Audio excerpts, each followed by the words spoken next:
Today I'm going to reveal the top 10 signs you have inflammation. You know, the bad kind that accelerates aging internally and externally. Thus, externally such as wrinkles and hair loss, and you also have pain and so forth, as well as internally such as heart problems, brain, muscle, and even sexual problems, especially for the guys. And at the end of this video, I'll give you natural solutions for obviously reducing inflammation. Today's topic stems from a recent question I got, which was posted in the comment section in a previous video.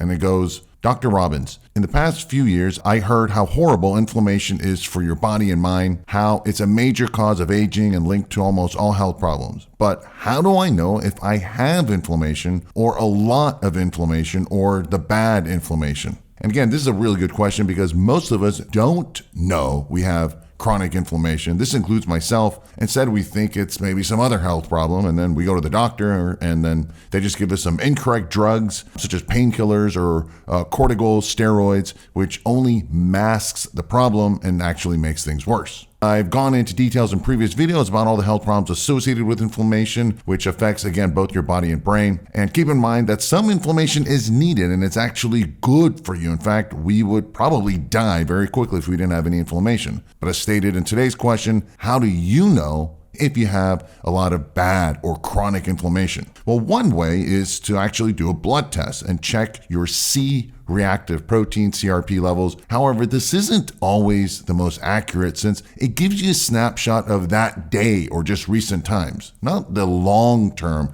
inflammation. Or, for example, if you've had an injury recently, or maybe you've worked out really hard at the gym or, like lifting heavy weights, your CRP levels will be elevated. But it doesn't mean that it's necessarily bad or it's chronic, right? It's just your body reacting temporarily. It's acute. So we should look at other ways to know if you have high levels of unnecessary inflammation. Pay attention as I go through this and let me know how many of these 10 symptoms you have. For me, it was 6 out of the 10, which is honestly really bad for someone who is as healthy as I am. One way is if you're tired all the time, and this can mean you have chronic inflammation. Maybe you're sleeping too little or even too much. Both can create inflammation, thus being tired, especially since most of us are sleep deprived. Also, maybe you're tired because you're exercising too much, too often, or doing too much volume or intensity all the time, and this causes chronic inflammation. And this is something I've had to deal with myself, being tired all the time because of all these external factors. Another one is having aches and pains. And this is one of the biggest indicators of chronic inflammation, aches and pains. And this can be muscular or bone pain or ligaments or tendons or joints and so on and so forth. And this gets worse, in fact, the aches and pains as we get older because of the higher inflammation due to aging and negative hormones. And in fact, it's called inflammaging, all right? Again, aging is a big problem with inflammation. Another major problem I've had to deal with many years is having a stuffy nose. A stuffy nose is another indicator or symptom of inflammation. It's basically one of the most common ways the body lets you know something is wrong is through an inflamed nasal cavities. At first, it may seem that, you have a stuffy nose, or you assume maybe it's, for example, seasonal allergies like I thought, or maybe you have a simple cold. But since inflammation is the body's way of fighting off foreign substances and protecting itself, a stuffy nose could be a sign of excess inflammation. Another one is digestive issues, and this is a big one for most people due to bad inflammatory diets. In addition to just emotional stress, all these cause digestive issues. For example, ongoing symptoms of stomach pain or diarrhea or gassiness could be, signs of chronic inflammation, especially in the gastrointestinal tract. This kind of inflammation can cause bloating and cramping. All right, again, a lot of people are dealing with this. Remember, food allergies, irritable bowel syndrome, Crohn's disease, and similar digestive problems are all related to and can be linked to inflammation. Another problem is heartburn. Honestly, I was surprised to find out in my research that over 30% of the population, that's 1 out of 3 people, experience heartburn on a weekly basis. In fact, almost all people do experience heartburn or acid reflux, GERD, at some point in their lives. And during times of stress, it happens more often, and many times this is, again, an inflammatory problem. Another problem is brain fog and poor mental clarity.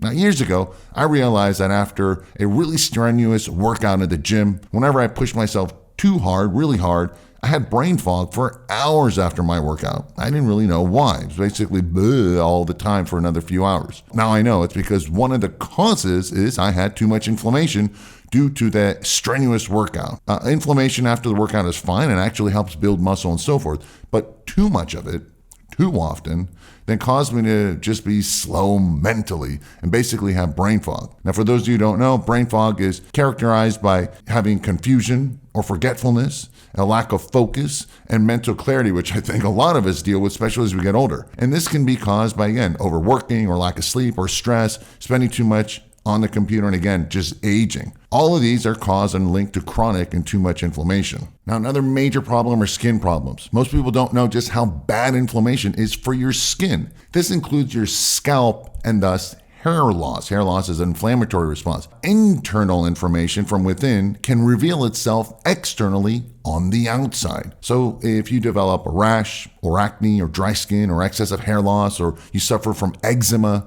you may have some internal inflammation. Another problem is headaches. Now, nobody knows the exact causes of migraines or ongoing headaches, but scientists do know that one major cause is due to neurogenic inflammation, which is a type of inflammation in the brain. Another problem are metabolic problems. In fact, many metabolic disorders are linked to inflammation. This includes, but not limited to, for example, high cholesterol, high blood pressure, and even high blood sugar levels, high blood sugar being a major issue. Of course, all these problems are, of course, linked to issues such as heart attacks or strokes or diabetes and Alzheimer's and so forth. And finally, we have vascular problems and even erectile problems. So in addition to metabolic problems, chronic inflammation is also linked to vascular problems. This has to do with poor blood flow and circulation. This can mean, for example, cold extremities, such as your hands and feet, or maybe numbness or tingliness. And in men, this can also cause erectile problems and impotence. I have natural solutions for quickly lowering inflammation, chronic inflammation, which is what we want to do. So take a look at the links below in the description area. I've got lots of great free content for that. So how many of today's symptoms did you or do you have? Like I said earlier, I have 6 out of the 10. Let me know in the comments section how many you've had and also what you've learned today.